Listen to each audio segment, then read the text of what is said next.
Was there a temptation to bring the Stars back in when it got a little close in the fourth quarter? No way. Those guys scored 51 points. Was I going to interrupt that? Right. They were great. But I guess more seriously, what was your impression of the starting lineup with Al and Draymond playing together to start the game? What worked and what didn't work in your eyes? Well, I didn't think we were ready to play, so I don't know that we got a good enough look at that lineup to really know. I mean, it should fit with Al shooting, and got a lot of length and Moses on the ball, but they took it to us right away, and 39 points in the first quarter. We were careless with the ball, so it wasn't a good effort by our team until the second half, and then we got engaged in the fight, and our young guys did a great job. In a preseason game where you give up 73 in the first half, do you even address that in the locker room? Or address what? That you gave up 73 in the first half. Do you address that in the locker room? May or may not have mentioned it. Yeah, but I mean, I told the team what I just said to you guys. We weren't ready. We were not. We were careless with the ball. They were flying by us every play. That's a good team. They're going to be good. They're long and athletic, and Chauncey's done a great job with them. I think the last 20 games last year they were like top 5 defensively in the entire league. They've rebuilt their roster, and they have a lot of length and athleticism, and so that first half was. They put on a show. Yeah, I can say it looked like they were getting maybe more penetration than you would have liked to. So. Yeah, they were flying by us, and then we were collapsing probably too much, and then they had a ton of threes. I think they made 10 threes in the first half, maybe. So that was a problem. Steve, what does it do for a group of young guys that don't get much opportunity to go and have that type of performance when they drop 51? Well, you want those guys to first, get a taste of experience, and then second to feel a game like this where you have to battle back and fight, and then you want them to have success and feel good about this game. This game for them, for guys like LJ and Will, it makes this last 10 days of training camp, or 8 days, whatever it's been, feel more successful for them individually. Like they're a part of it, and they've made these strides in these 8 days and gotten to this point where they can help. And it was really fun to watch.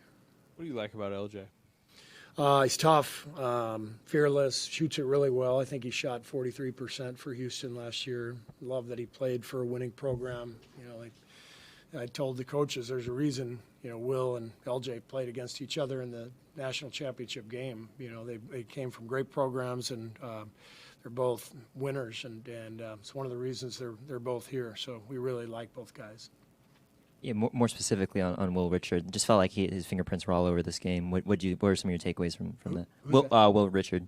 Will Richard, yeah. He just plays with a lot of energy and poise, and plus 21, and I think he was plus 21 or something like that. In 16 minutes, he made a huge impact on the game at both ends. He's smart. He reads the game well, makes the right cut and the right play over and over again. I know it's not your job, but in the draft, do you view playing at a winning program as kind of an inefficiency or something that goes underrated in the draft? You're right. It's not my job. I personally like, guys who, played for someone like Kelvin Sampson, and you know that they've been taught, defense and grit, toughness, how to win, and I like guys who've played in big games. That matters, and so both those guys qualify. It seemed to be a pretty focused camp. Your veterans have been shown some urgency, but you mentioned not being ready to play tonight. What are you writing that up? I think it's their first game tonight, our second. I thought we were more fired up for our first game. That first exhibition game. You're 5 days into camp. You're literally just coming off summer, and you're back at it, and you're excited, and now the grind starts. And so I just didn't think we had as much energy and focus as they did, but not surprising. But it's a good tape to show. You can't turn it over 11 times, and a lot of them careless plays, lack of spacing, that sort of thing. So we'll show them the clips tomorrow and get back at it. How would you assess Pat's comfort at this point in the program, and why was it important to have him back this year? Pat's playing great. He's had a hell of a camp. He was a huge part of that comeback. He was the guy running high pick and roll with Quentin, finding him, getting him open, getting the ball moving. And I just love Pat's competitiveness, his fight, his work ethic. Every day in practice, he's ready to go, and he adds a lot to our locker room every day. Brandon Pajemski played point guard there second part of the first quarter. I was wondering, how important is it for him to get reps at that position as the lead ball handler in preseason? Yeah, I mean, that's part of what he did last year.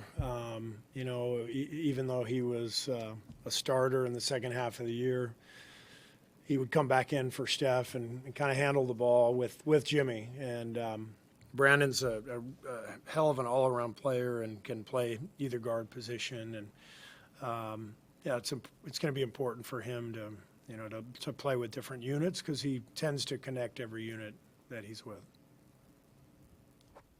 Did you get a look at all the combinations tonight that you wanted to see? Not quite. It's hard, only playing the vets 15 minutes or so. So we'll be able to do that, here in the next 10 days or so before the season begins.